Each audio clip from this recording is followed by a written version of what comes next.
히말라야의 아침은 고요했다. 너무나 고요해서 그 침묵 속에서 인간의 심장 박동 소리까지 들릴 것 같았다. 해발 8,000m, 산소 농도는 평지의 3분의 1도 되지 않는 곳.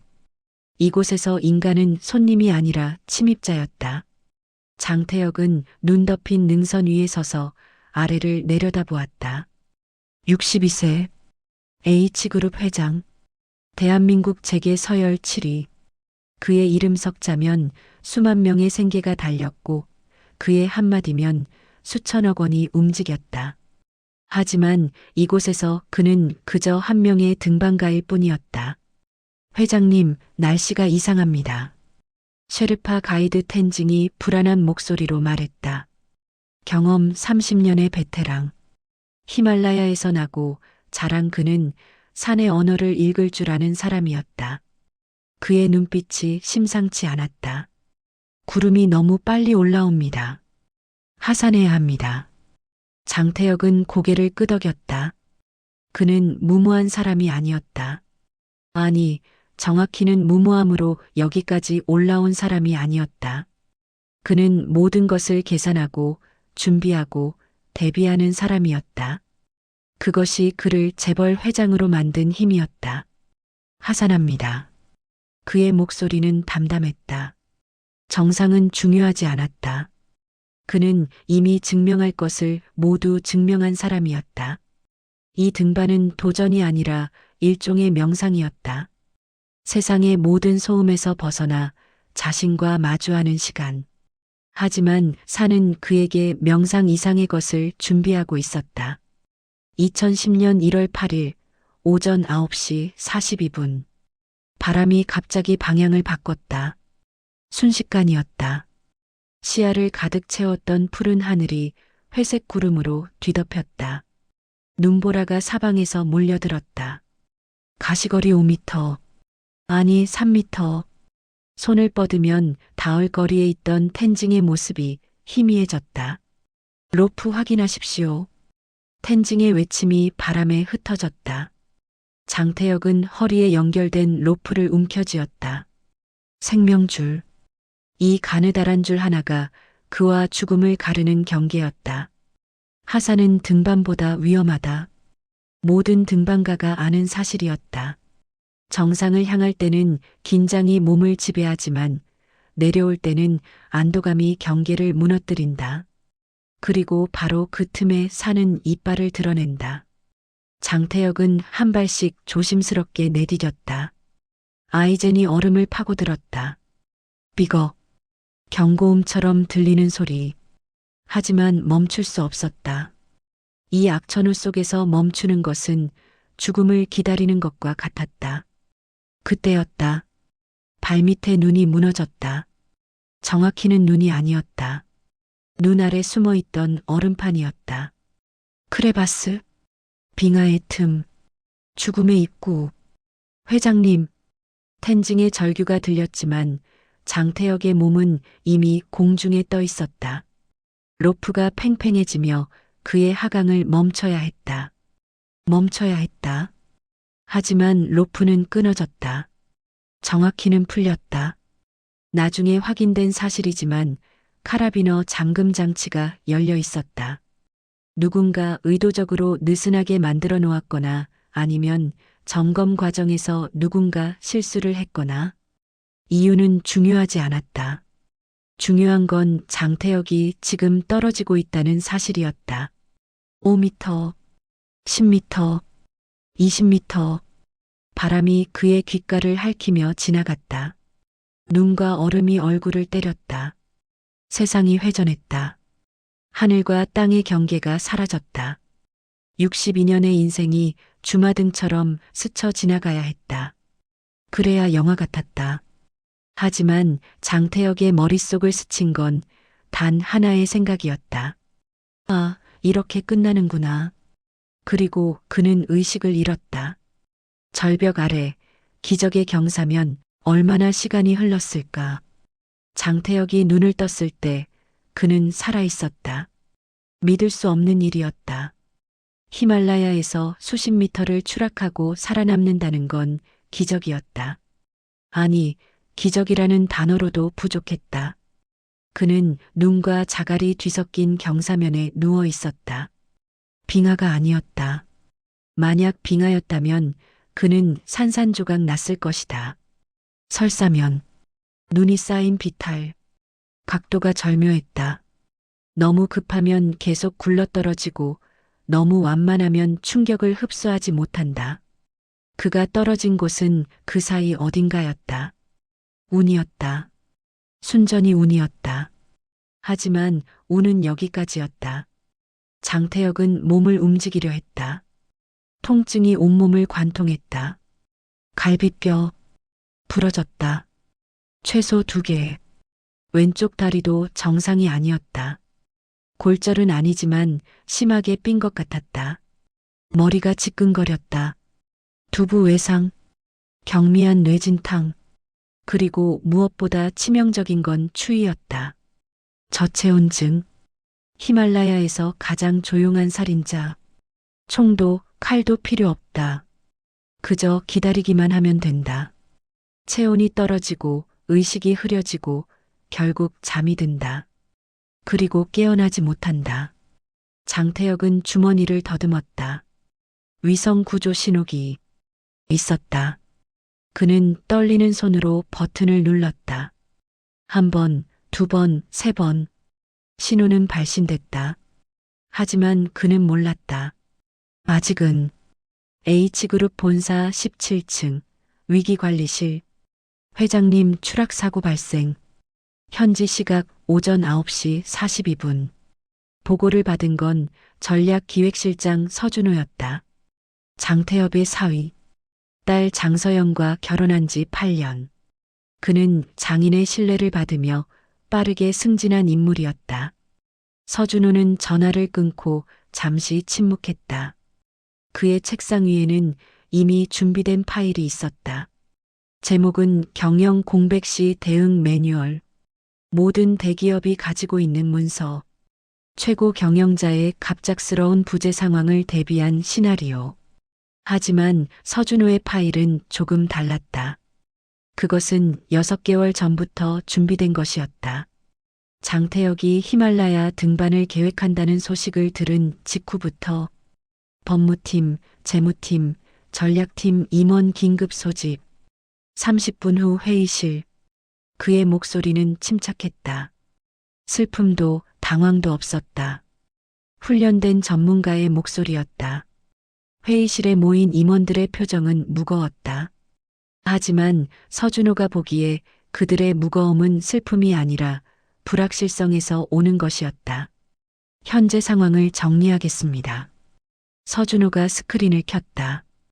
히말라야 지도가 떴다. 회장님은 남병 루트 하강 중 추락했습니다. 추락 지점은 해발 7,800m. 가이드의 증언에 따르면 시야 불량 상태에서 로프가 이탈됐고 이후 눈보라 속으로 사라졌다고 합니다. 생존 가능성은? 재무담당 부사장 김철수가 물었다. 그의 질문은 냉정했다. 감정을 배제한 팩트 확인. 거의 없습니다. 서준호가 답했다. 해발 7,000m 이상에서의 추락 생존율은 5% 미만입니다. 게다가 현재 현지는 악천후 상태. 수색조차 쉽지 않습니다. 위성 구조 신호는 한 건 수신됐습니다. 하지만 서준호가 화면을 전환했다. 신호 기록이 떴다. 신호 강도가 매우 약하고 위치 정확도가 떨어집니다. 오작동일 가능성이 높습니다. 추락 과정에서 기기가 손상됐을 수 있습니다. 실제로 신호는 정상이었다. 위치도 정확했다. 하지만 서준호는 그것을 오작동으로 분류했다. 왜? 회의실의 누구도 그에게 묻지 않았다.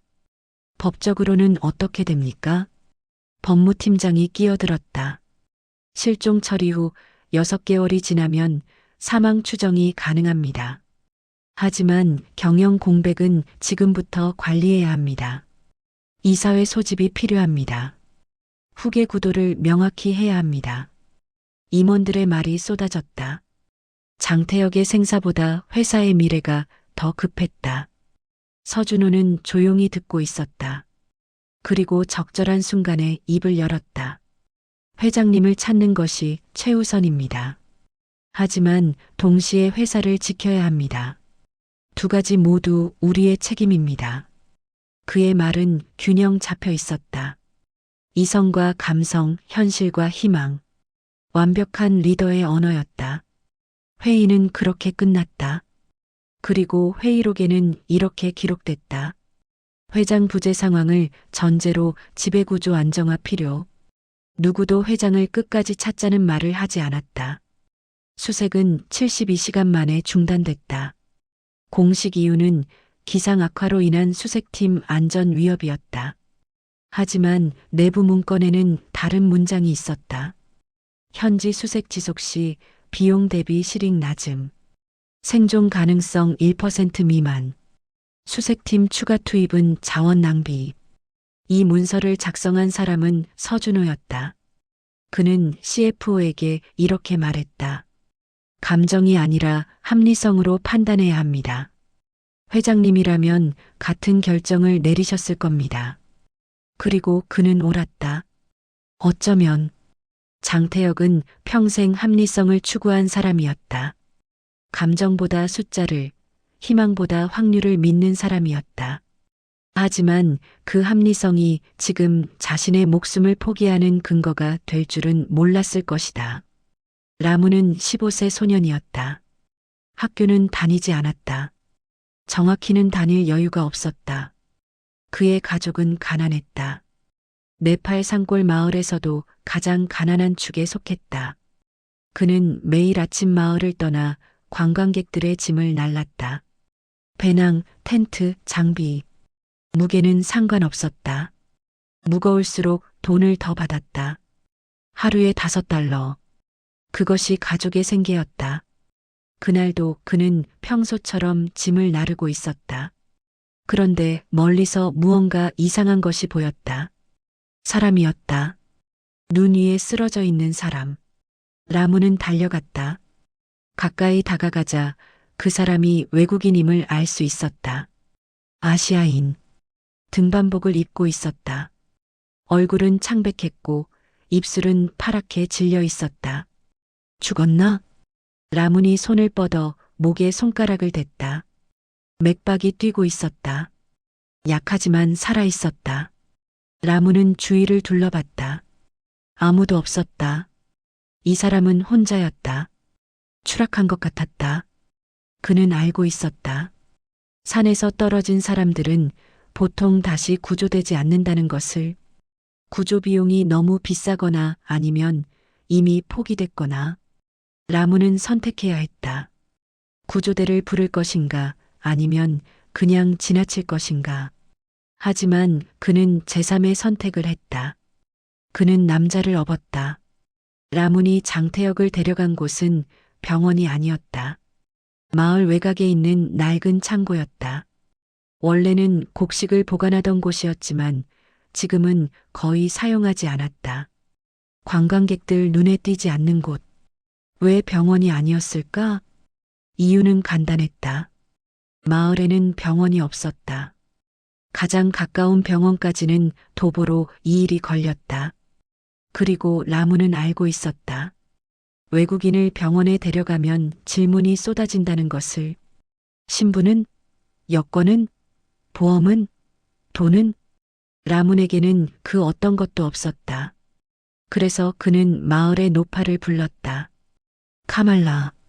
70대. 전직 간호사. 젊었을 때 카트만두의 병원에서 일했다. 지금은 은퇴해서 마을에서 살고 있었다. 이 사람을 살릴 수 있어요? 라문이 물었다. 카말라는 장태혁을 살폈다. 맥박, 호흡, 체온. 그녀의 손은 여전히 숙련돼 있었다.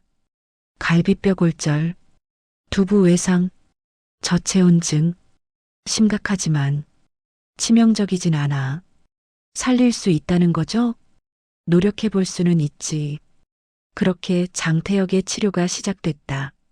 항생제도, 진통제도, 제대로 된 의료 장비도 없었다. 카말라가 가진 건 수십 년의 경험과 약초, 그리고 깨끗한 물뿐이었다. 하지만 그것으로 충분했다. 장태혁이 눈을 뜬 건 사흘째 되는 날이었다. 천장이 보였다. 나무로 된 천장. 틈새로 햇빛이 새어 들어왔다. 여기는 어디지? 깨어났군요. 낯선 목소리였다. 장태혁이 고개를 돌렸다. 노파가 있었다. 그리고 그 옆에 소년이 있었다. 여기가 어디입니까? 장태혁의 목소리는 쉬어 있었다. 네팔, 작은 마을이에요. 당신은 추락했어요. 카말라가 답했다. 그녀의 영어는 서툴렀지만 의사소통은 가능했다. 구조대는 부르지 않았어요. 라문이 끼어들었다. 왜? 당신 같은 사람들은 보통 다시 데리러 오지 않거든요. 그 말에 장태혁은 할 말을 잃었다. 사실이었다. 히말라야에서 조난된 사람들 중 상당수는 포기된다. 수색 비용이 너무 비싸거나 생존 가능성이 낮거나 혹은 정치적인 이유로. 당신은 누구죠? 카말라가 물었다. 장태혁은 망설였다. 자신이 누구인지 말해야 할까? H그룹 회장. 대한민국 재계 7위. 그 말을 하면 모든 것이 달라질 것이다. 하지만 그는 직감했다. 지금 그 말을 하면 안 된다고. 한국에서 회사를 하던 사람입니다. 그가 말했다. 거짓은 아니었다. 다만 전부를 말하지 않았을 뿐.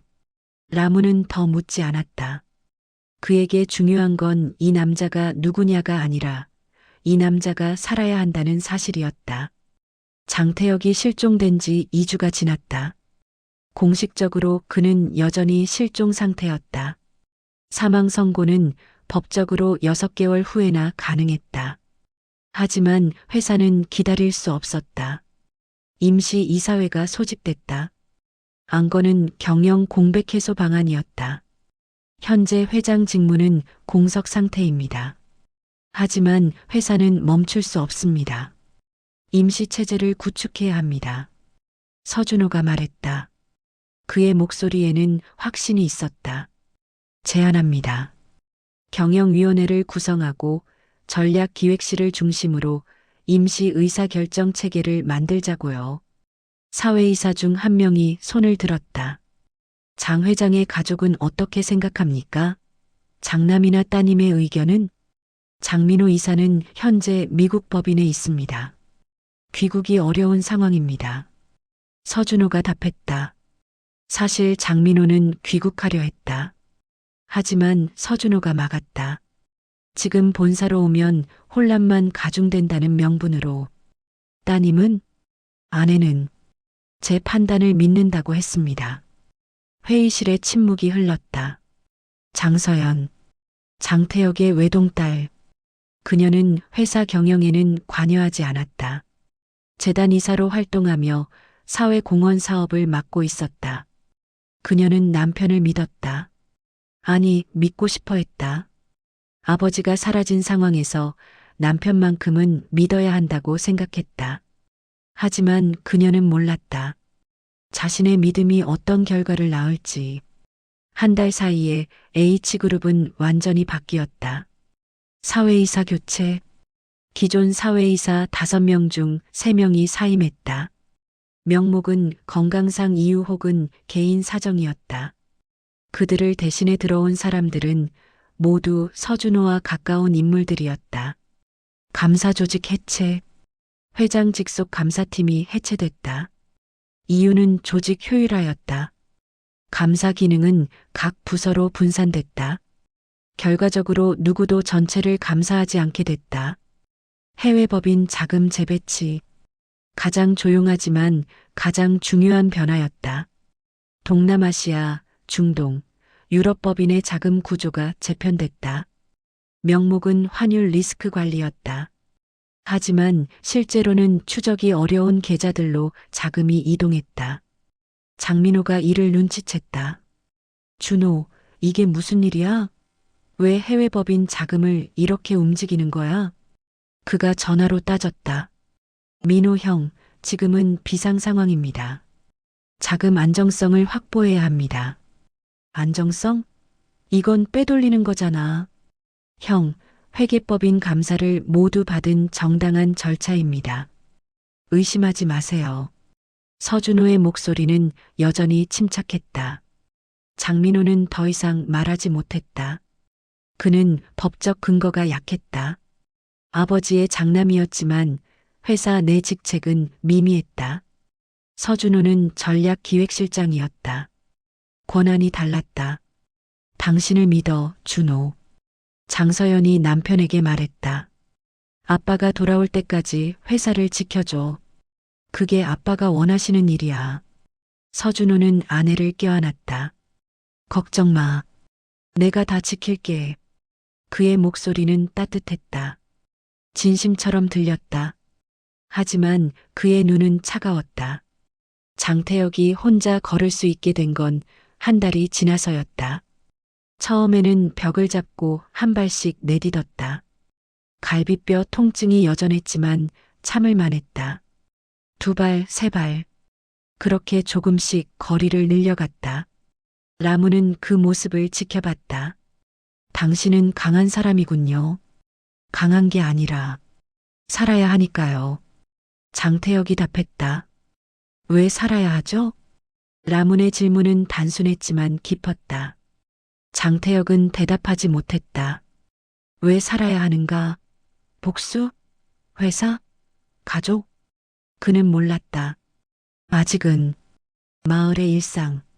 장태혁은 마을 사람들과 조금씩 섞였다.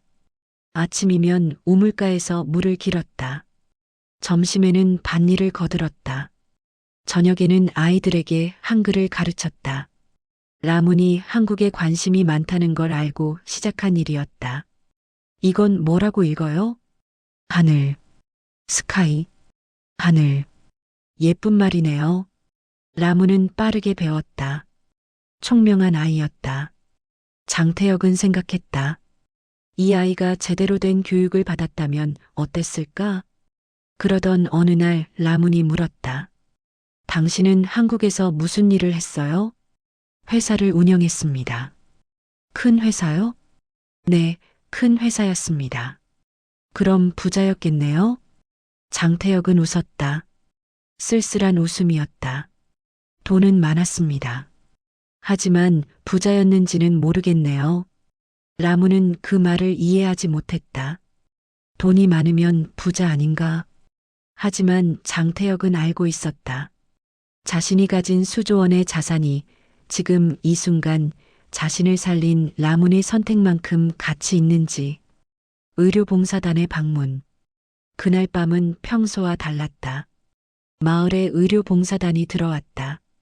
한국계 NGO였다. 정기적으로 네팔 오지를 순회하며 무료 진료를 제공하는 단체. 라무는 처음에 반가웠다. 마을 사람들이 제대로 된 치료를 받을 수 있는 기회였으니까. 하지만 뭔가 이상했다. 봉사단 사람들은 환자들보다 외부인에게 더 관심이 많았다. 특히 한국인처럼 보이는 사람들을. 혹시 이 마을에 한국인이 있습니까? 봉사단 리더가 마을 이장에게 물었다. 한국인? 없는데요. 이장은 고개를 저었다. 그는 장태혁의 존재를 알았지만 말하지 않았다.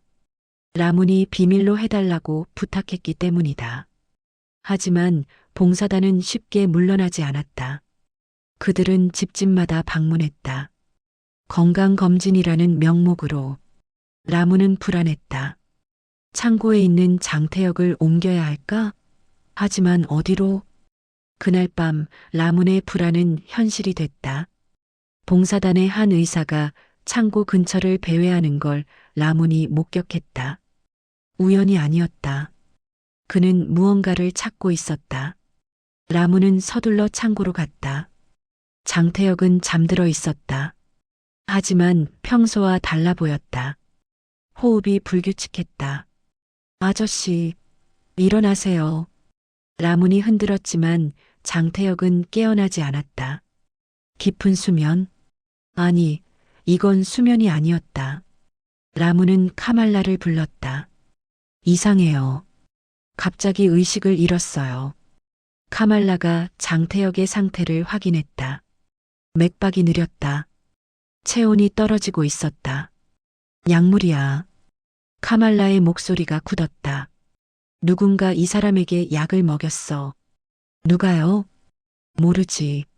하지만 이건 일반적인 수면제가 아니야. 심장 질환자에게는 위험한 진정제야. 라무는 그제야 깨달았다. 봉사단은 우연히 온 게 아니었다.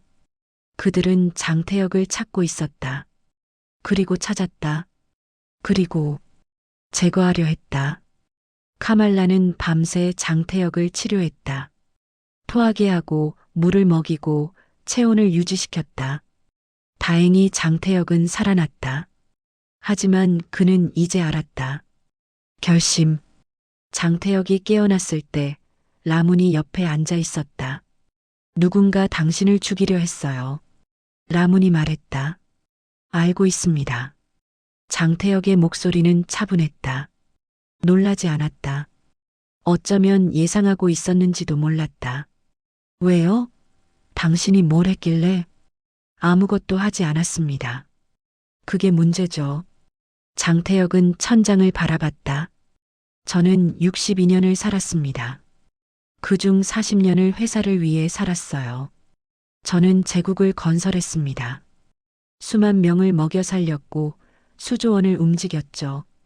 그가 라문을 바라봤다. 하지만 제가 떨어졌을 때 저를 찾은 건 회사가 아니었습니다. 당신이었어요. 15살 소년. 라문은 말이 없었다.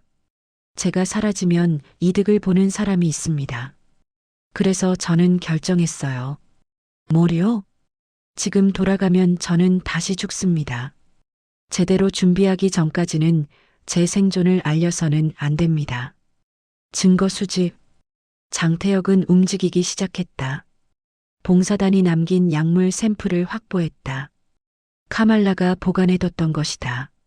사고 당시 로프를 가져오게 했다. 텐징 가이드가 보관하고 있던 것을 비밀리에 입수했다. 로프의 절단면을 촬영했다. 전문가가 보면 알 수 있을 것이다. 이것이 자연적 마모인지 인위적 손상인지. 위성 구조 신호 기록을 복구했다. 장비는 추락 과정에서 손상됐지만 데이터는 남아 있었다. 신호 발신 시각, 위치, 강도 모두 정상이었다. 오작동이 아니었다. 그리고 가장 중요한 것. 네팔 주재 한국 대사관에 익명의 제보를 넣었다. H그룹 회장의 생존 가능성에 대해.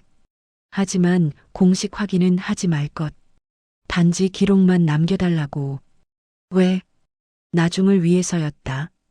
나중에 누군가 왜 확인하지 않았냐고 물으면 대답할 수 있도록. 라문에게 제안. 라문. 장태혁이 소년을 불렀다. 네. 당신이 절 살렸습니다. 그 빚을 갚고 싶습니다. 빚이라니요. 전 그냥 돈을 드리고 싶은 게 아닙니다. 장태혁이 말을 끊었다. 당신을 한국에 데려가고 싶습니다. 라문의 눈이 커졌다. 한국요? 네. 교육을 받게 해주고 싶습니다. 그리고 제가 돌아갔을 때 당신이 필요합니다. 전 아무것도 모르는데요. 그게 장점입니다. 장태혁이 미소 지었다. 제 회사에는 너무 많이 아는 사람들이 많습니다. 너무 많이 알아서 양심을 팔아버린 사람들. 하지만 당신은 다릅니다. 당신은 기준이 있습니다. 기준이요? 사람을 보는 기준. 옳고 그름을 판단하는 기준. 그게 저를 살렸습니다. 라문은 망설였다. 한국. 꿈 같은 이야기였다. 하지만 동시에 두렵기도 했다. 가족은 어떻게 하죠? 가족도 함께 모시겠습니다. 제대로 된 집과 생활을 보장해 드리겠습니다. 시간을 주세요. 생각해 볼게요. 물론입니다. 장태혁은 9개월간 침묵했다. 그 사이 그는 완전히 회복했다.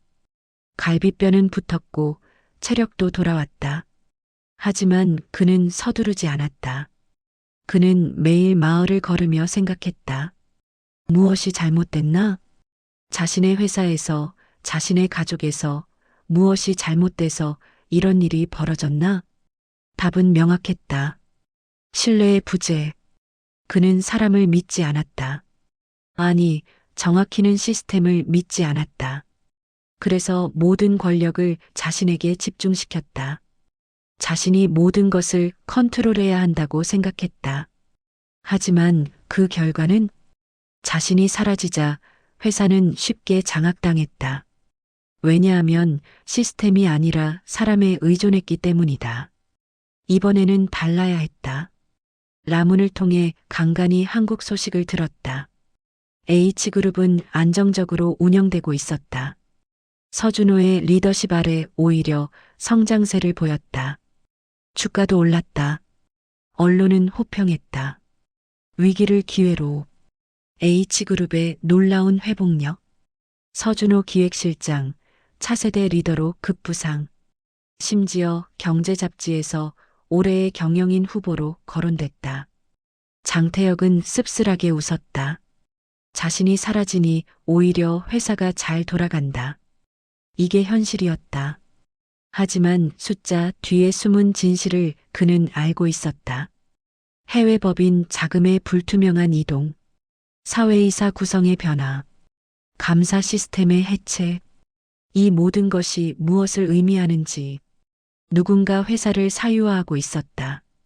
라문이 가져온 위성전화로 장태혁은 딸에게 단 한 번 전화를 걸었다. 여보세요? 장서연의 목소리였다. 9개월 만에 듣는 딸의 목소리. 장태혁은 말을 꺼내지 못했다. 그냥 듣고 싶었다.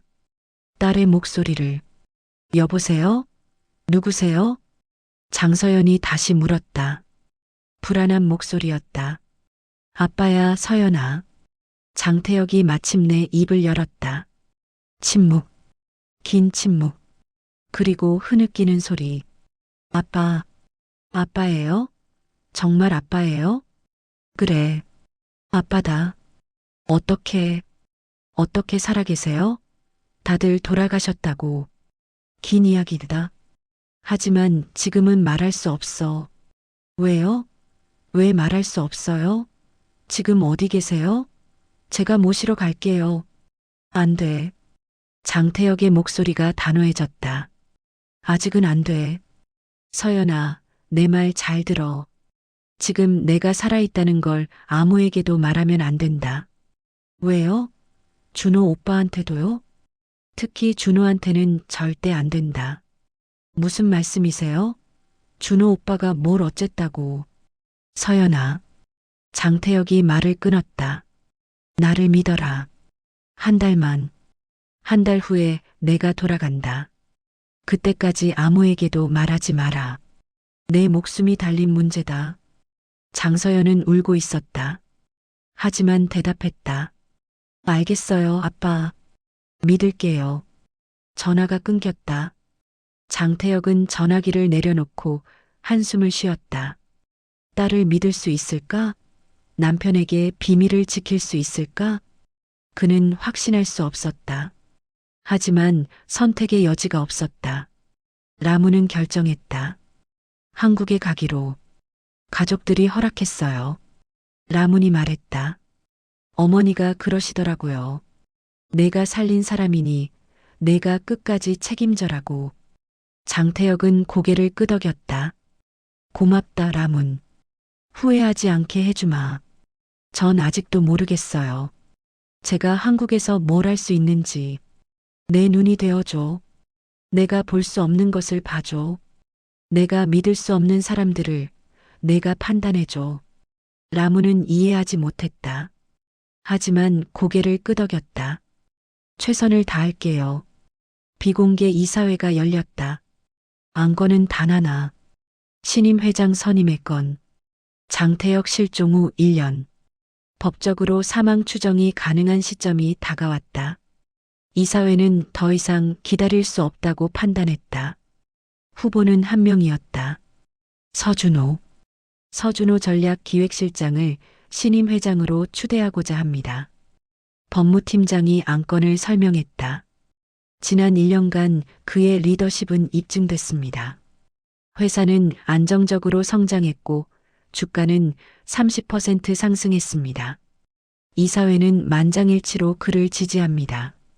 사회이사들이 고개를 끄덕였다. 그들은 모두 서준호가 선임한 사람들이었다. 그렇다면 표결에 붙이겠습니다. 서준호 실장을 신임 회장으로 선임하는 것에 찬성하시는 분은 바로 그때였다. 회의실 문이 열렸다. 회의를 중단하십시오. 모든 시선이 문 쪽으로 향했다. 한 남자가 서 있었다. 등반복을 입고 수염을 기른 하지만 누가 봐도 장태혁인 남자. 회장님, 누군가 중얼거렸다. 환영의 목소리가 아니었다. 경악의 목소리였다. 서준호는 얼어붙었다. 그의 얼굴에서 혈색이 사라졌다. 장인어른, 살아계셨습니까? 그의 목소리는 떨리고 있었다. 그래, 살아있다. 장태혁이 회의실로 들어왔다. 그의 뒤로 라문이 따라왔다. 그리고 변호사 2명, 검사 1명. 무슨 일이십니까? 이사 중 한 명이 물었다. 설명하겠습니다. 장태혁이 서류 가방을 테이블에 올렸다. 지난 1년간 저는 죽지 않았습니다. 아니, 정확히는 2번 죽을 뻔했습니다. 그가 서류를 꺼냈다. 첫 번째는 히말라야에서. 로프가 끊어진 건 우연이 아니었습니다. 로프 절단면 사진이 스크린에 떴다. 법의학 전문가의 소견서가 함께 표시됐다. 인위적 손상 흔적 확인. 칼이나 예리한 도구로 부분적으로 절단된 후 하중을 가해 완전 파손된 것으로 추정됨. 두 번째는 네팔 산골 마을에서 의료봉사단으로 위장한 사람들이 저에게 약물을 투여했습니다. 약물 분석 결과가 떴다. 디아제팜 고농도 검출. 심장 질환자에게 치명적일 수 있는 용량. 회의실이 술렁였다. 이 2번의 살인 미수, 그리고 제 실종 기간 동안 벌어진 회사 내부의 변화들. 이 모든 것을 조사했습니다. 장태혁이 서준호를 바라봤다. 준호. 네, 회장님. 서준호의 목소리는 가라앉아 있었다. 자네가 내 구조 신호를 오작동으로 분류한 이유가 뭔가? 그건 신호 강도가 약해서. 거짓말. 장태혁이 또 다른 서류를 꺼냈다. 신호는 정상이었네. 위치도 정확했고 네팔 주재 대사관에도 기록이 남아 있어. 회장님, 오해십니다. 저는 해외 법인 자금 이동은, 감사 조직 해체는, 사회이사 교체는. 장태혁의 목소리가 높아졌다. 이 모든 게 우연인가? 아니면 계획인가? 서준호는 대답하지 못했다. 검사가 일어섰다. 서준호 씨, 배임 혐의로 조사가 필요합니다. 동행해 주시겠습니까? 잠깐. 장서연이 회의실로 뛰어들어왔다. 아빠. 그녀는 아버지를 껴안았다. 울고 있었다. 정말 살아계셨네요. 미안하다, 서연아. 장태혁이 딸의 등을 토닥였다. 그리고 서준호를 바라보는 장서연의 눈빛이 바뀌었다. 당신, 정말 그런 거예요? 서연아, 아니야. 나는. 대답해요. 우리 아빠를 죽이려고 한 게 당신이에요? 서준호는 고개를 떨구었다. 침묵이 대답이었다. 장서연은 비틀거렸다. 믿었던 남편, 사랑했던 남편, 그가 아버지를 죽이려 했다. 왜 그랬어요? 미안해. 서준호가 마침내 입을 열었다. 나는 평생 2인자였어. 자격도 있었고 능력도 있었어. 하지만 내 위에는 항상 누군가 있었지. 장인어른, 민호 형. 나는 그냥 내 것을 찾고 싶었어. 그래서 사람을 죽이려 한 거예요? 죽이려 한 게 아니야. 그냥 없어지기를 바랐을 뿐이야. 그 말에 회의실이 얼어붙었다. 결국 서준호는 연행됐다. 장태혁은 회장직에 복귀하지 않았다. 그 대신 이렇게 선언했다. 저는 은퇴합니다. 이사회가 술렁였다. 하지만 물러나기 전에 시스템을 바꾸겠습니다. 장태혁이 내놓은 개혁안은 파격적이었다. 1. 전문 경영인 체제 전환. 가족이 아닌 전문 경영인이 회사를 운영한다. 능력과 성과로만 평가받는다. 2. 감사위원회 독립. 회장 직속이 아닌 이사회 직속 독립 조직. 그리고 그 수장으로 라문을 임명했다. 라문? 이사들이 어리둥절해했다. 15살짜리 네팔 소년을요? 그는 제 목숨을 살렸습니다. 아무런 대가 없이 그저 옳다고 생각했기 때문에. 장태혁이 설명했다. 우리 회사에 필요한 건 그런 사람입니다. 이해관계가 없고 기준이 명확한 사람. 하지만 경험은 가르칠 수 있습니다. 하지만 원칙은 가르칠 수 없습니다. 3. 투명성 강화. 모든 거래는 공개된다. 특히 해외 법인과의 거래, 계열사 간 거래는 외부 감사를 받는다. 4. 승계 시스템. 더 이상 혈연이 기준이 아니다. 실력이 기준이다. 장민호가 한국으로 돌아왔다. 아버지, 오랜만이다, 민호야. 부자는 껴안았다. 미국에서 잘 지냈나? 죄송합니다, 아버지.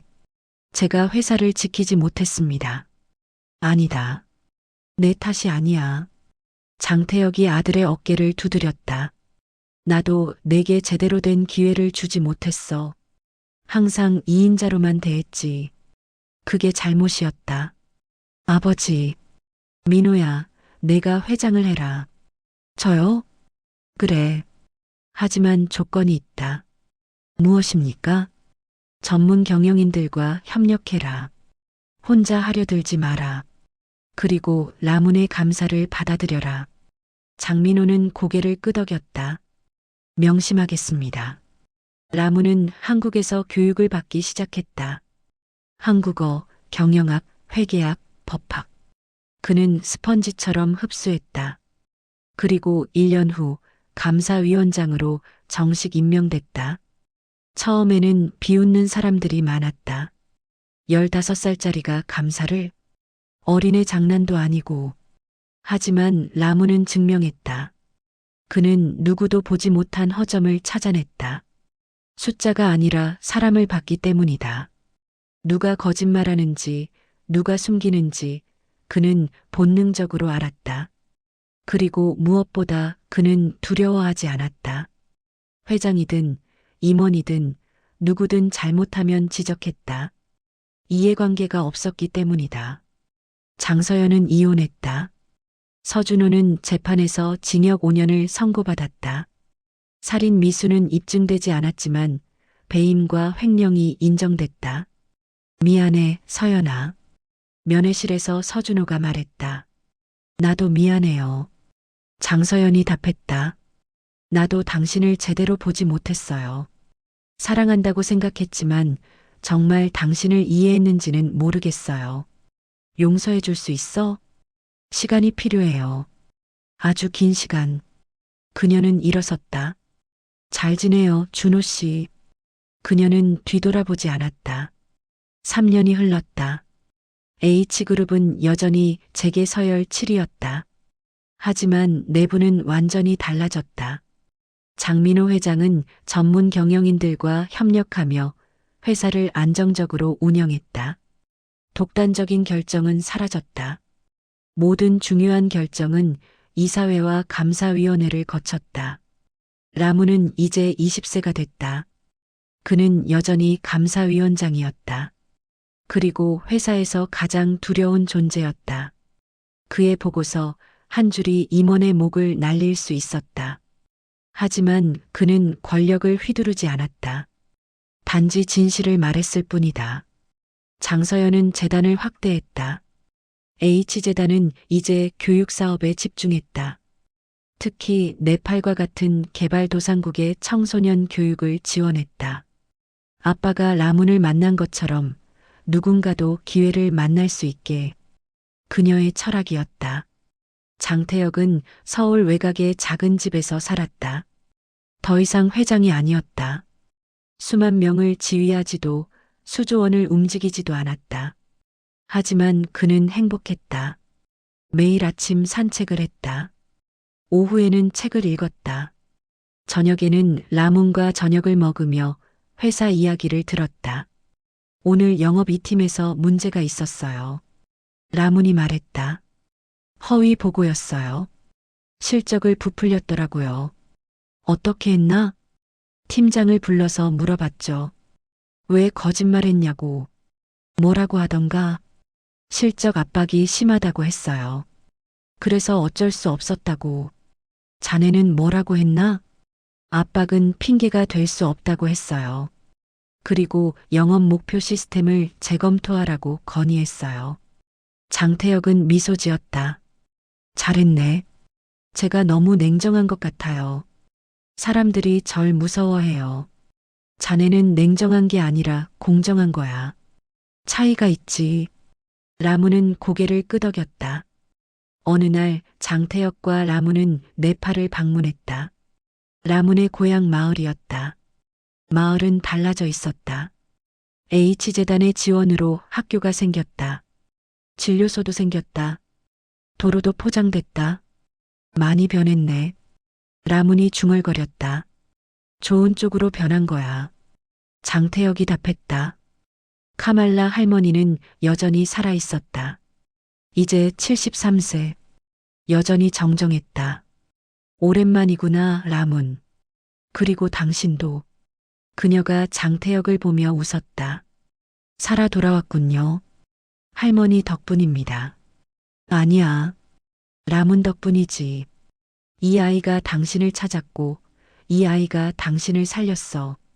장태혁은 라문을 바라봤다. 알고 있습니다. 그들은 옛 창고를 찾아갔다. 장태혁이 3개월간 머물렀던 곳. 낡은 나무 건물은 그대로였다. 하지만 이제는 마을 공동 도서관으로 사용되고 있었다. 여기서 제가 죽을 뻔했죠. 장태혁이 말했다. 그리고 여기서 다시 태어났어요. 다시 태어났다니요? 예. 옛날에 저는 여기서 죽었어요. 권력에 집착하고 사람을 믿지 못하던 저. 그리고 새로운 제가 태어났죠. 그는 천장을 올려다봤다. 덕분입니다, 라문. 자네가 보여준 기준 덕분에. 마지막 날 그들은 히말라야를 바라봤다. 멀리 눈 덮인 봉우리들이 보였다. 장태혁이 떨어졌던 그곳. 다시 올라가 볼 생각은 없으세요? 라문이 물었다. 글쎄, 이제는 올라갈 이유가 없어졌어. 이유요? 예전에는 뭔가를 증명하려고 올라갔어. 내가 강하다는 것, 내가 할 수 있다는 것. 하지만 이제는 증명할 게 없어. 장태혁이 라문의 어깨에 손을 올렸다. 이미 배웠거든. 산이 가르쳐 준 걸. 뭘 가르쳐 줬는데요? 겸손함. 그리고 감사함. 바람이 불었다. 히말라야에서 불어오는 차가운 바람. 하지만 이제 그 바람은 위협이 아니었다. 인사였다. 안녕, 사나. 나를 받아줘서 고마워. 그리고 다시 돌려보내줘서 고마워. 장태혁은 72세가 됐다. 건강이 악화됐다. 심장질환. 히말라야 추락의 후유증이었다. 그는 병상에 누워 있었다. 가족들이 모두 모였다. 장민호, 장서연 그리고 라문. 다들 모였구나. 장태혁이 미소 지었다. 유언을 남기려고. 아버지, 그런 말씀하지 마세요. 장민호가 말했다. 아직 괜찮으실 거예요. 아니야. 나는 알아. 이제 시간이 얼마 안 남았다는 걸. 그는 라문을 바라봤다. 라문. 네, 회장님. 나는 자네에게 미안해. 왜요? 자네의 인생을 바꿔버렸으니까. 자네가 그냥 마을에서 평범하게 살았다면 더 행복했을지도 몰라. 라무는 고개를 저었다. 아니에요. 저는 행복해요. 제가 의미 있는 일을 하고 있다는 걸 알거든요. 고맙네. 장태혁이 눈을 감았다. 내가 배운 게 하나 있어. 사람들에게 전하고 싶은 거. 뭔데요, 아버지? 장서연이 물었다. 기준. 기준요? 그래. 사람은 기준으로 판단해야 해. 돈으로도 권력으로도 혈연으로도 아니야. 그 사람의 기준으로 판단해야 해. 그는 라문을 다시 봤다. 라문은 가진 게 없었어. 돈도 권력도 학벌도. 하지만 기준이 있었지. 사람을 보는 기준. 옳고 그름을 판단하는 기준. 그 기준이 나를 살렸어. 회사를 살렸어. 그리고 나를 다시 사람으로 만들어줬어. 침묵이 흘렀다. 부탁이 있어. 말씀하세요, 아버지. H그룹을 지켜줘. 하지만 회사를 위해서가 아니라 사람들을 위해서. 회사는 수단이야. 목적이 아니야. 명심하겠습니다. 장민호가 고개 숙였다. 그리고 라문. 네. 자네는 영원히 감사위원장이야. 누구도 자네를 해임할 수 없어. 내가 정관에 명시해뒀어. 감사합니다. 감사할 건 내가 해야지. 자네가 날 살려줬으니까. 장태혁은 편안한 표정이었다. 이제 됐어. 여한이 없어. 그는 숨을 크게 들이마셨다. 히말라야에서 떨어질 때 나는 모든 걸 잃는다고 생각했어. 하지만 그게 시작이었어. 진짜 인생의 시작. 떨어져야 올라갈 수 있는 거야. 무너져야 다시 쌓을 수 있는 거야. 그걸 너무 늦게 배웠지만 그래도 배웠다는 게 다행이야. 3일 후 장태혁은 조용히 눈을 감았다. 장례식은 조촐했다. 그가 원한 대로 화려한 연결식도 정재계 인사들의 조문 행렬도 없었다. 가족과 친구들 그리고 회사 직원 대표들만 참석했다. 추도사는 라문이 읽었다. 저는 15살 때 한 남자를 만났습니다. 그는 눈 속에 쓰러져 있었어요. 죽어가고 있었죠. 저는 그를 살렸습니다. 왜냐하면 그게 옳은 일이었으니까요. 하지만 진짜로 살린 건 그분이 저를 살렸습니다. 제게 교육을, 기회를, 그리고 의미를 줬어요. 그분은 재벌이었습니다. 권력자였습니다. 하지만 제게는 그저 선생님이었어요. 그분이 가르쳐준 가장 중요한 것. 그건 돈을 버는 법도 권력을 잡는 법도 아니었어요. 사람을 보는 법이었습니다. 그리고 기준을 지키는 법이었습니다. 라문의 목소리가 떨렸다. 감사합니다, 선생님. 제 인생을 바꿔주셔서, 그리고 세상을 조금이나마 더 나은 곳으로 만들 수 있는 기회를 주셔서 편히 쉬세요. 라문은 이제 35세가 됐다. 여전히 감사위원장이었다. 그리고 H그룹은 여전히 건재했다. 재계 서열은 5위로 올라갔다. 하지만 더 중요한 건 다른 것이었다. 가장 투명한 기업, 가장 윤리적인 기업, 가장 일하고 싶은 기업. H그룹은 이 모든 부문에서 1위를 차지했다. 라문의 사무실 벽에는 액자가 하나 걸려 있었다. 히말라야 사진. 그리고 그 아래 문구. 떨어져야 올라갈 수 있다. 장태혁? 라문은 매일 아침 그 문구를 봤다. 그리고 스스로에게 물었다. 오늘도 기준을 지켰는가? 오늘도 옳은 일을 했는가?